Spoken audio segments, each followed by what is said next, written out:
Bismillahirrahmanirrahim. Assalamualaikum warahmatullahi wabarakatuh. Waalaikumsalam warahmatullahi wabarakatuh. Perkenalkan, nama saya Muhammad Stefan dengan PM2 akhirnya 082. Di sini saya akan membacakan isi daripada tugas artikel yang saya buat, yaitu dengan berjudul Pemanfaatan Sumber Daya Pakan Lokal untuk Pengembangan Usaha Sapi Potong. Mohon maaf sebelumnya, ini suara tukang kuli kedengaran nggak ya? Enggak, tapi Enggak ya? suaramu kayak ada pelan. Apa? Pelan? Enggak kedengeran. Udah, aman ya. Oke, dilanjut. Pengembangan sapi potong di masa mendatang perlu dilakukan melalui pendekatan agribisnis yang berkelanjutan. Usaha sapi potong dituntut lebih modern dan profesional dengan memanfaatkan inovasi teknologi yang menekankan aspek efisiensi usaha. Pengembangan usaha sapi potong tersebut harus didukung dengan pengembangan industri pakan melalui optimalisasi pemanfaatan sumber-sumber bahan baku lokal, spesifik lokasi, dan berorientasi pada pola integrasi tanaman ternak. Potensi bahan baku lokal berupa limbah pertanian dan perkebunan sangat besar, namun hanya sebagian kecil yang digunakan sebagai pakan. Masih banyak jenis limbah pertanian dan perkebunan yang belum dimanfaatkan. Produk samping atau byproduct agroindustri umumnya adalah dimanfaatkan oleh para peternak sebagai pakan tambahan, kecuali yang berupa bungkil-bungkilan. Teknologi pakan lengkap atau disebut complete feed merupakan salah satu metode atau teknik pembuatan pakan yang digunakan untuk meningkatkan pemanfaatan limbah pertanian atau perkebunan dan limbah agroindustri melalui proses pengolahan dengan perlakuan fisik dan suplementasi untuk produksi pakan ternak ruminansia.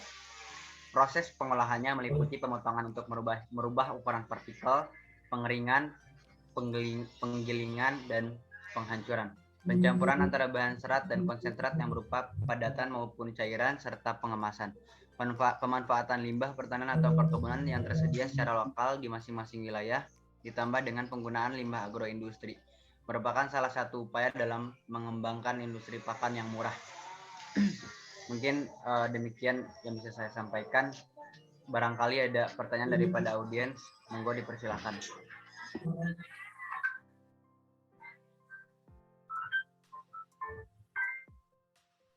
Saya izin bertanya, Mas.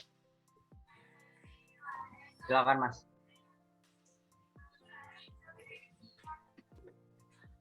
Kenapa mengambil judul pemanfaatan sumber daya pakan lokal? Oke, baik, langsung saya jawab. Mengapa mengambil judul pemanfaatan sumber daya pakan lokal untuk pengembangan usaha sapi potong?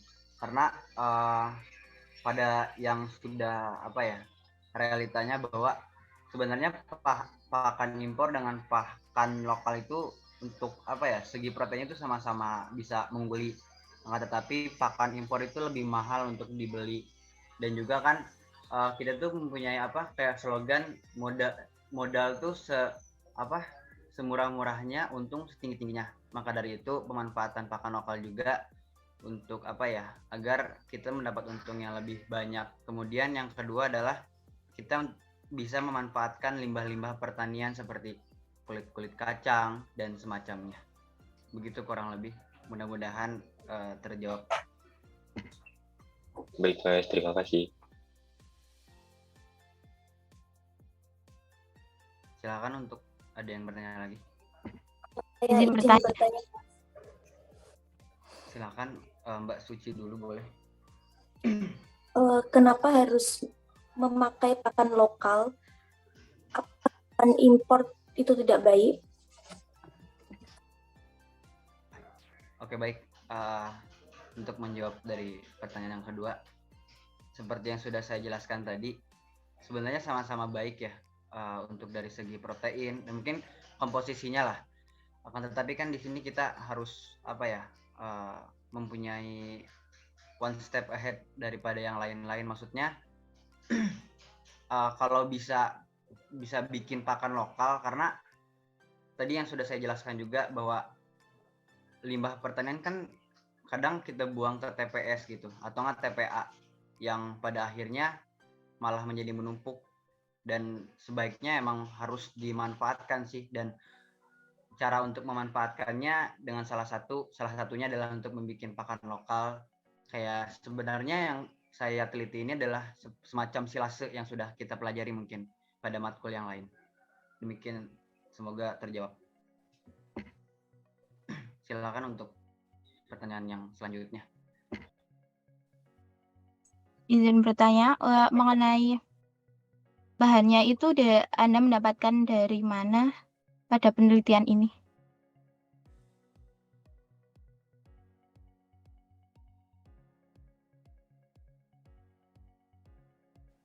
Untuk menjawab pertanyaan ketiga, bahan-bahan pakan lokal yang saya teliti ini ialah tadi limbah pertanian dan perkebunan sebagai sumber seratnya, seperti kulit kacang tanah, jerami kedelai, tongkol jagung, kuncup tebu, dan lain-lain. Ditambah limbah agroindustri sebagai sumber energi, yaitu pollard, dedak padi, tapioka, tetes, ongok, dan lain-lain. Bahan-bahan sumber protein seperti bungkil kopra, bungkil sawit, bungkil minyak biji, kapuk atau randu, kulit kopi, kulit coklat, dan urea. Dilengkapi dengan bahan sumber mineral seperti garam dapur, zeolit, tepung tulang, mineral mix, dan lain-lain. Mudah-mudahan menjawab dari pertanyaan ketiga.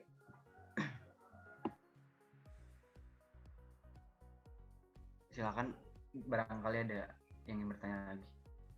Izin bertanya, bisa dijelaskan mengenai langkah-langkah dalam pembuatan pakan lokal tersebut? Untuk langkah-langkahnya sebenarnya mudah banget ya, dan bisa dilakukan oleh setiap individual.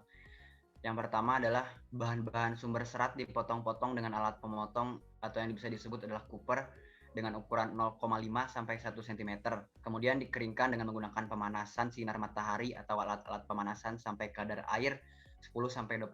Tapi alangkah baiknya itu dijemur dalam keadaan terik panas matahari. Mungkin kira-kira dari jam 8 sampai jam 12 siang. Kemudian yang kedua, bahan-bahan sumber energi dicampur dengan alat pencampur atau bisa disebut mixer bersama dengan larutan molase sampai merata. Kemudian yang terakhir, seluruh bahan-bahan tersebut selanjutnya digiling dengan alat penggilingan atau yang bisa disebut grinding atau hammer mill, dan ditambahkan urea, garam dapur, dan tepung tulang sampai ukuran partikelnya kecil-kecil dan tercampur secara merata atau homogen. Apabila telah tercampur, maka bahan-bahan tersebut dikemas dalam karung yang sudah disiapkan dengan ukuran berat sesuai dengan yang diinginkan. Lalu bisa dikasih pada ternak yang kita inginkan. Mudah-mudahan terjawab.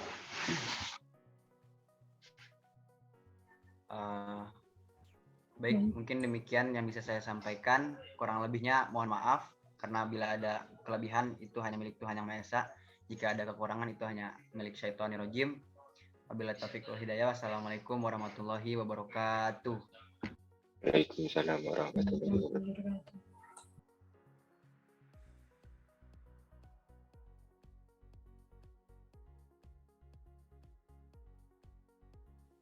Assalamualaikum warahmatullahi wabarakatuh. Waalaikumsalam warahmatullahi wabarakatuh. Perkenalkan, saya Faiza Trimadani dengan NPM 2120101077. Di sini saya membuat artikel berjudul saya ulangi. Di sini saya membuat artikel berjudul pengaruh penggunaan bungkil inti sawit fermentasi dalam ransum kambing sebagai pengganti ampas tahu. Bungkil inti sawit merupakan limbah atau hasil ikutan industri pengolahan kelapa sawit yang berlimpah dan memiliki potensi sebagai sumber industri di ruminansia. Penggunaan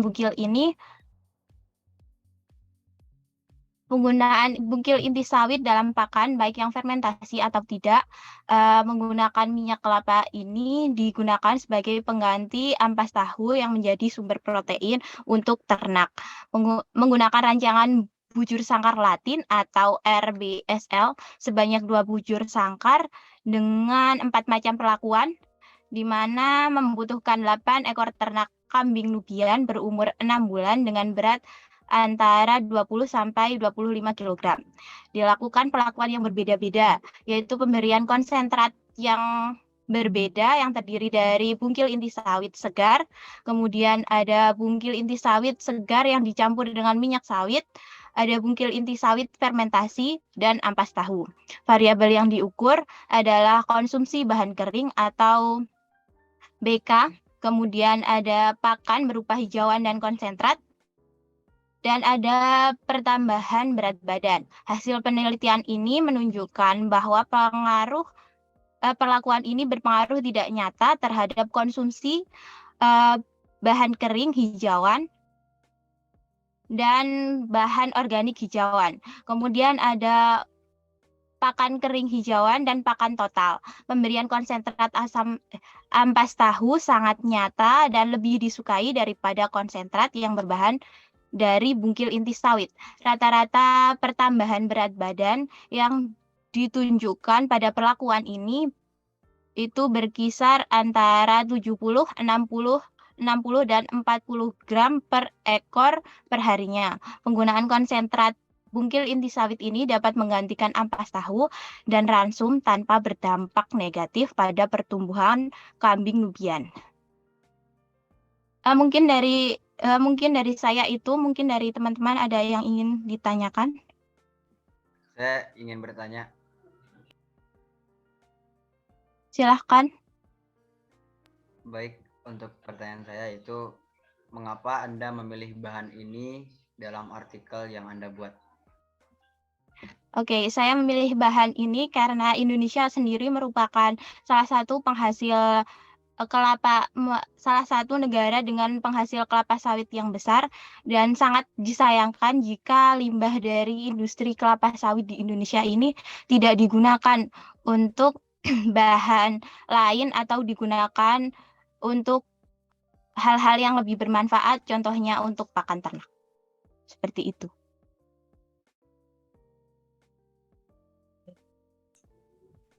Izin bertanya, apa tujuan dari artikel yang kamu buat dengan judul yang kamu ambil tersebut?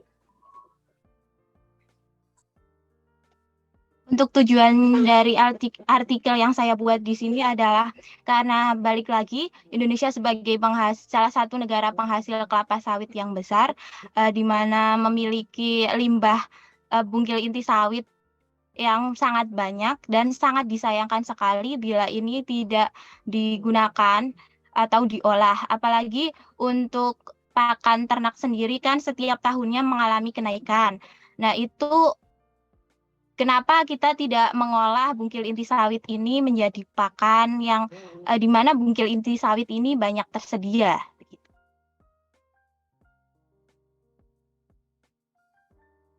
Silakan untuk yang lain.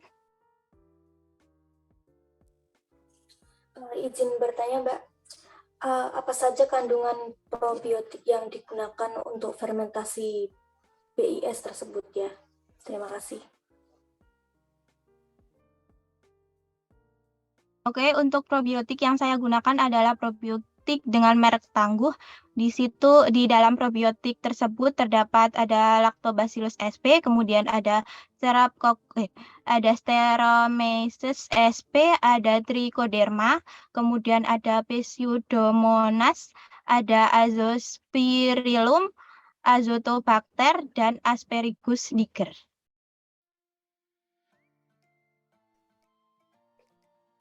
Mau tanya, dari mana kamu mendapatkan bahan yang digunakan pada artikel tersebut? Untuk artikel ini sendiri saya mengacu berdasarkan artikel dari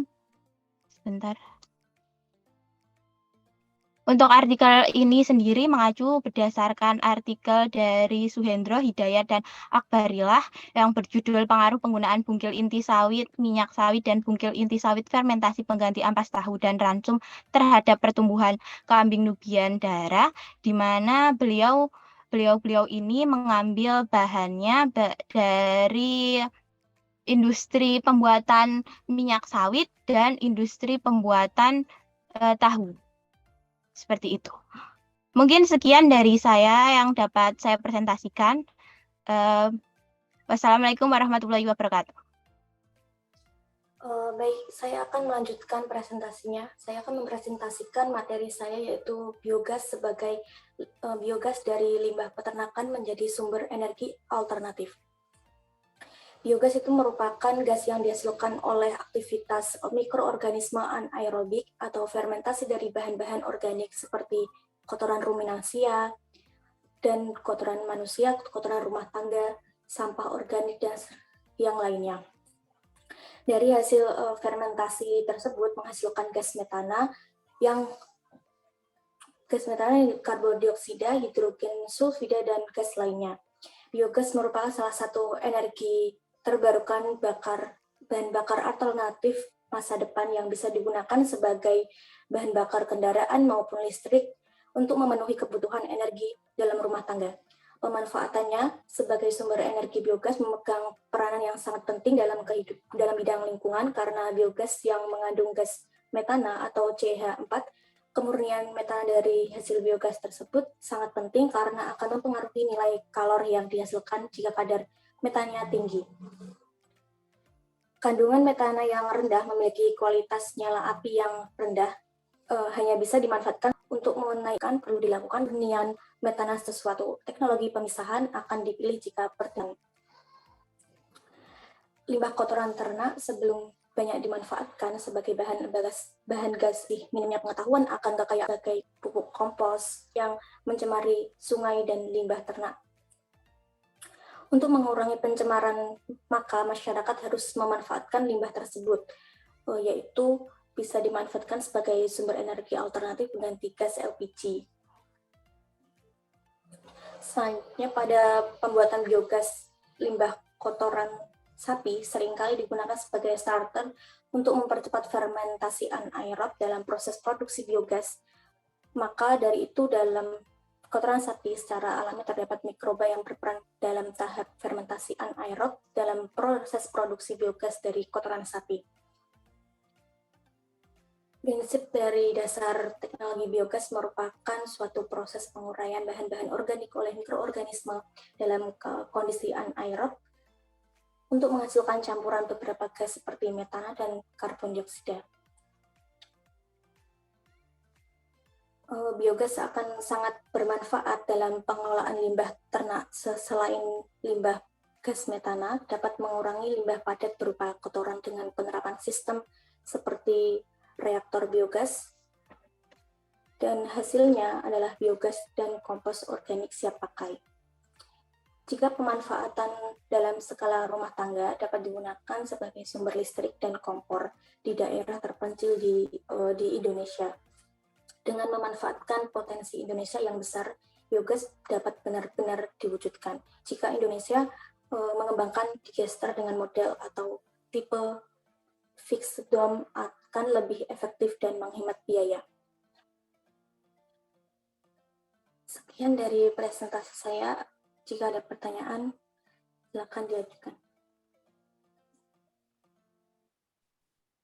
Saya izin bertanya. Tidak.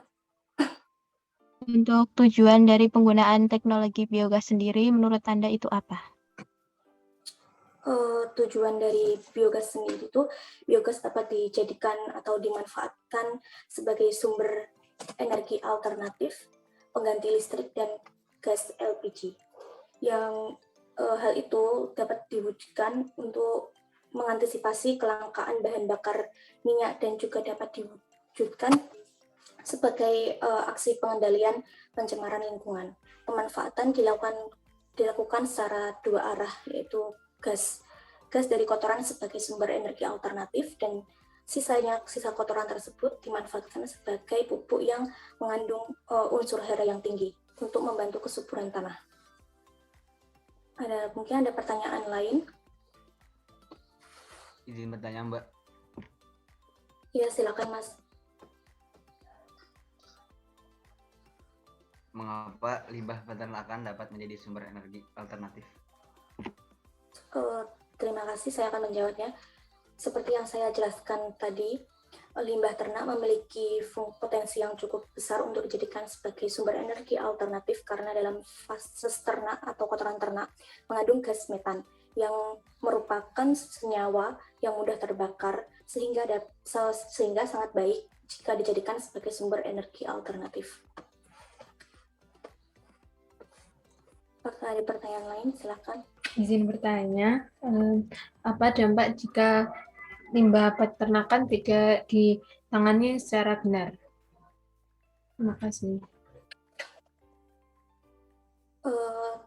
Terima kasih. Limbah peternakan jika tidak dapat ditangani dengan benar akan berdampak pada tanah, yaitu pada limbah ternak dapat menyebabkan polusi tanah, sedangkan pada air mikroorganisme patogenik ya atau membuat pencemaran yang berasal dari limbah ternak akan mencemari lingkungan dan menyebabkan penyakit. Sedangkan pada udara akan menyebabkan bau yang sangat tidak enak dan dapat juga menjadi. Apakah ada pertanyaan lain? Izin bertanya, menurutmu seberapa penting pengelolaan limbah dalam produksi peternakan? Seberapa penting? Sangat penting karena pengelolaan limbah peternakan yang dilakukan dengan baik dapat mencegah terjadinya pencemaran, juga memberikan nilai tambah terhadap usaha peternakan. Pemanfaatan limbah kotoran ternak bila bisa sebagai pupuk dan dapat menyehatkan dan menyuburkan tanah. Terima kasih atas pertanyaannya. Sekian dari saya. Kurang lebihnya mohon maaf. Baik, sebelumnya Assalamualaikum warahmatullahi wabarakatuh. Waalaikumsalam warahmatullahi wabarakatuh. Di sini saya Sadiqaluddin Ramadan dengan NPM 2120701054 akan menjelaskan mengenai artikel dengan judul kemasan plastik terhadap jumlah kuman pada daging ayam. Menurut Undang-Undang Nomor 7 Tahun 1996 tentang pangan, mutu pangan yang dikonsumsi harus memenuhi beberapa kriteria, antara lain keamanan, nilai gizi, mutu, dan keterjangkauan daya beli masyarakat. Komponen makanan yang bergizi adalah makanan yang mengandung protein. Protein merupakan komponen terbesar dalam hidup manusia selain air. Jumlahnya bisa mencapai 1/6 dari berat tubuh manusia. Protein antara lain berperan penting dalam menjaga kekebalan tubuh, serta sebagai sumber energi. Protein juga bermanfaat bagi perkembangan otak dan rambut. Sumber protein dapat berasal dari protein nabati dan hewani. Protein nabati dapat berasal dari kacang-kacangan, tempe, tahu, dan brokoli, sedangkan protein hewani dapat berasal dari daging, ayam, telur, ikan, dan susu. Salah satu sumber protein hewani bagi manusia yang dapat dibeli dengan harga yang relatif lebih murah adalah daging ayam. Hal ini terlihat dari tahun ke tahun, permintaan daging terus meningkat. Bahan pangan asal hewan, khususnya daging ayam, merupakan bahan pangan yang mudah rusak dan mudah terkontaminasi oleh mikroorganisme. Ketika orang makan makanan yang berkualitas buruk, itu bisa menyebabkan penyakit. Bahan pangan yang rusak tidak menghasilkan bahan olahan yang bermutu tinggi. Artinya, pengolahan tidak dapat meningkatkan mutu bahan pangan dan hasil olahannya. Cemaran mikroba pada pangan asal ternak dapat membahayakan kesehatan manusia. Antara lain adalah Coliform, Escherichia coli, Enterococcus, Streptococcus aureus, Clostridium sp, Salmonella sp, Campylobacter sp, dan Listeria sp. Salah satu persyaratan dari kualitas daging ayam adalah bebas dari mikroba patogen. Tetapi di lapangan masih terdapat banyak kasus penyakit yang disebabkan oleh cemaran mikroba patogen pada daging ayam. Pada pasar tradisional, daging ayam dipasarkan secara terbuka pada suhu ruang tanpa kemasan, sehingga memungkinkan konsumen memilih ayam dengan cara memegangnya. Hal tersebut menyebabkan daging dapat terkontaminasi dan teksturnya menjadi lembek, yang tentunya dapat menurunkan kualitas daging ayam tersebut. Kualitas dan keamanan daging ayam yang terjamin memegang peranan penting dalam keselamatan dan kesehatan konsumen. Hubungan operasional dan administrasi mempengaruhi kualitas daging yang dihasilkan. Pencemaran atau pembusukan mikroba patogen juga menyebabkan degradasi protein, yaitu proses penguraian protein menjadi molekul sederhana seperti asam amino yang menyebabkan sel daging menjadi rusak atau busuk. Upaya pencegahan yang dapat dilakukan oleh pedagang di pasar tradisional untuk meningkatkan daya simpan daging ayam adalah dengan menutup atau membungkus dengan plastik. Pengemasan daging memegang peranan penting dalam mencegah atau mengurangi kerusakan dari mikroorganisme dan gangguan fisik. Efek dari kemasan plastik adalah melindungi produk dari perubahan kadar air karena bahan kemasan dapat menghambat penyerapan uap air dan udara. Jenis plastik yang biasa digunakan untuk kemasan daging adalah PE atau polyethylene dan PP polypropylen. Karena kedua jenis plastik ini selain murah dan mudah ditemukan di pasaran, juga memiliki sifat umum yang hampir sama, yaitu sering digunakan untuk membungkus daging beku, keju, dan buah. Penggunaan plastik sebagai pengemas memiliki keunggulan dibandingkan dengan bahan pengemas lainnya, seperti mudah dibentuk, tidak korosif, praktis, permeabilitas O2 rendah, dan ketahanan terhadap bahan kemasan. Daging sapi terutama yang menggunakan plastik PP lebih baik dalam mencegah kontaminasi bakteri. Penelitian ini bertujuan untuk mengetahui perbedaan penggunaan kemasan plastik jenis PE, polyethylene, PP, polypropylen, dan plastik wrap atau pembungkus terhadap cemaran mikroba pada daging ayam. Mungkin ada yang ingin bertanya, dipersilahkan. Baik, pertanyaannya, apa saja mikroba yang terdapat dalam pangan yang dapat membahayakan pada kesehatan?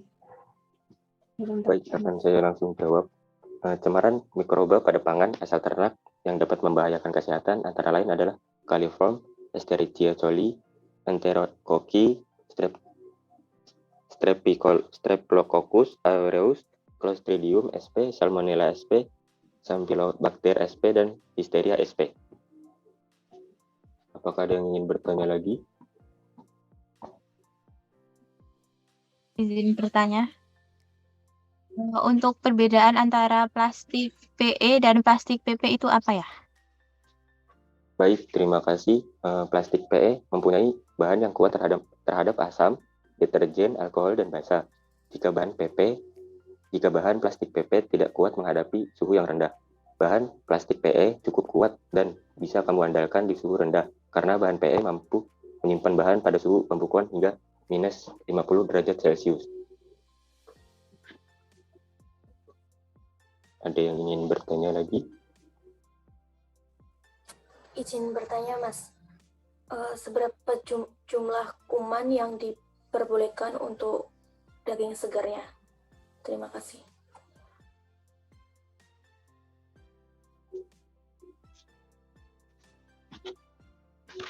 Baik, terima kasih.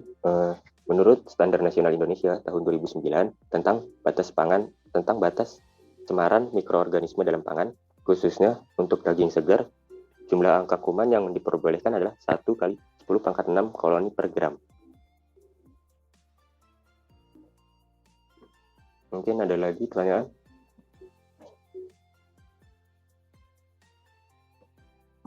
Baik, terima kasih atas pertanyaan yang di chat. Izin bertanya, plastik jenis apa yang mempunyai kemampuan paling baik untuk mengurangi kontaminan bakteri? Plastik dengan jenis PE, EPP, polypropylen memiliki kemampuan paling baik untuk mengurangi angka kontaminan bakteri, yaitu rata-rata angka kumannya 1,530 kali 10⁻⁴ koloni per gram. Hal ini disebabkan karena plastik PP, polypropylen memiliki permukaan lebih licin dan permeabilitas terhadap oksigen lebih rendah jika dibandingkan dengan polyethylene. Mungkin saya rasa cukup Kurang lebihnya mohon maaf. Assalamualaikum warahmatullahi wabarakatuh. Perkenalkan, nama saya Jawaratu Nafisah dengan NPM 2120701058. Di sini saya akan mempresentasikan mengenai artikel tentang pengaruh suhu terhadap produktivitas ternak dan pentingnya termoregulasi pada ternak. Ternak dapat hidup pada lingkungan yang memiliki karakteristik berbeda. Respon ternak terhadap kondisi lingkungan dapat berpengaruh terhadap tingkah laku dan serta produktivitasnya. Adaptasi atau penyesuaian diri ternak terhadap lingkungan artinya suatu bentuk atau sifat tingkah laku yang ditujukan untuk mempertahankan hidupnya. Iklim dapat mengakibatkan kondisi ternak stres dan kondisi tadi dapat dilihat dari tingkah lakunya. Faktor yang menyebabkan ternak mengalami stres, misalnya ada cuaca, lingkungan, pakan, bibit penyakit, serta lain sebagainya. Dilihat dari sudut budidaya, ternak ada dua hal yang berpengaruh terhadap keberhasilan dari peternakan, terutama pengaruh terhadap perkembangan dan produktivitasnya, yaitu faktor internal adalah semua proses yang berlangsung pada dalam tubuh ternak melalui aspek anatomi, kristologi, dan fungsi fisiologi berbagai indera tubuh ternak yang dikendalikan oleh potensi genetik. Untuk menghindari kegagalan, maka dipilih ternak dari jenis unggul. Faktor eksternal adalah faktor yang pada luar tubuh ternak mirip dengan lingkungan pakan serta perawatan yang diberikan kepada ternak. Faktor eksternal ini mempunyai korelasi erat dengan taraf kemampuan dan keterampilan ternak dan pemasaran. Ternak hanya dapat hidup pada selang suhu tertentu. Hal ini disebut dengan toleransi panas atau heat tolerance. Suhu lingkungan adalah suhu tingkat panasnya udara di suatu tempat yang dinyatakan dalam derajat Celcius. Suhu yang ekstrim, yaitu terlalu panas atau terlalu dingin, pada umumnya berpengaruh buruk terhadap produktivitas ternak. Salah satu faktor yang sukar diatasi oleh ternak adalah faktor panas yang umum dihadapi di wilayah tropis, khususnya di daerah Indonesia. Walaupun demikian, sebetulnya ternak memiliki pengatur panas atau termoregulator di dalam sistem tubuhnya sendiri. Termoregulator utama yang bersedia pada setiap spesies adalah ada bulu penutup, rambut, bulu, dan kelenjar keringat. Suhu tubuh menjadi salah satu indikator terbaik dari beban panas pada ternak, sedangkan laju respirasi bersamaan dengan berkeringat berperan menjadi indikator hilangnya panas tubuh melalui penguapan.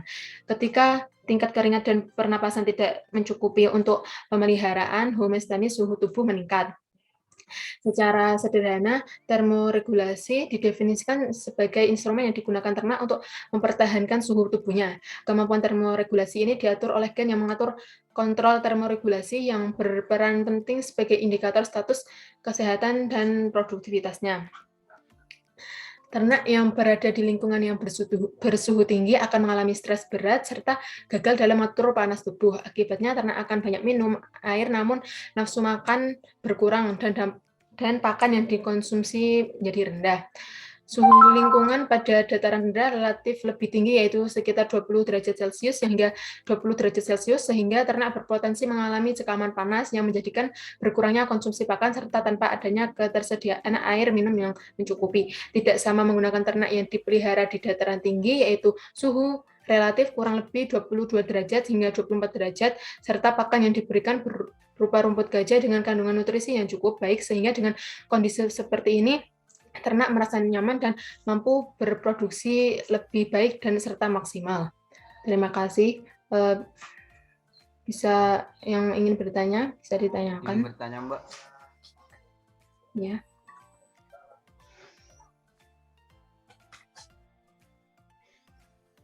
Pertanyaan saya yaitu bagaimana cara mengatasi hewan yang berada pada lingkungan suhu yang panas? Baik Mas, langsung saya jawab. Cara mengatasi hewan yang berada pada lingkungan yang panas, contohnya pada ternak babi. Nah, itu ketika dia merasa dia berada pada lingkungan dengan suhu yang tinggi, itu bisa dimandikan secara teratur untuk mengurangi panas pada suhu tubuhnya. Bisa juga dilakukan pada ternak yang lain seperti ternak ruminansia kambing ataupun sapi.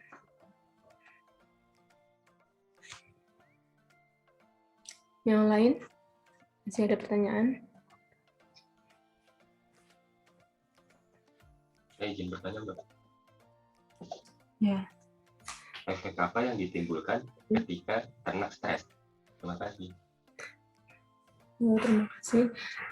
Efek yang ditimbulkan ketika ternak stres itu meliputi ada penurunan nafsu makan, peningkatan konsumsi minum, penurunan metabolisme dan melalui penguapan, penurunan konsentrasi hormon dalam darah, peningkatan temperatur tubuh, respirasi dan denyut jantung, serta perubahan pada tingkah laku ternak.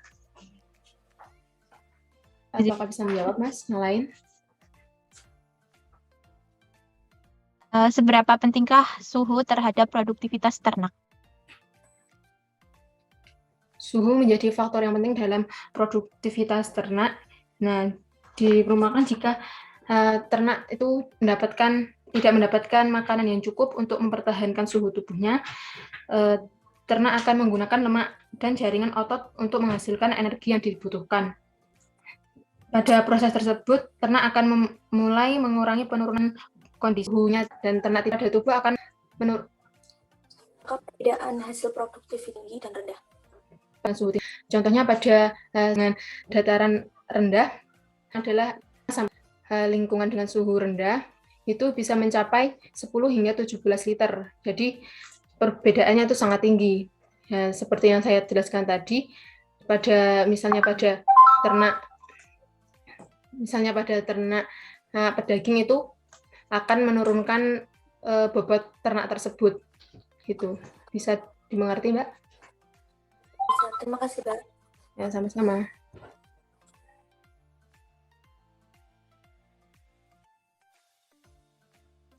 Sekian presentasi saya. Apabila ada salah kata, mohon dimaafkan. Terima kasih.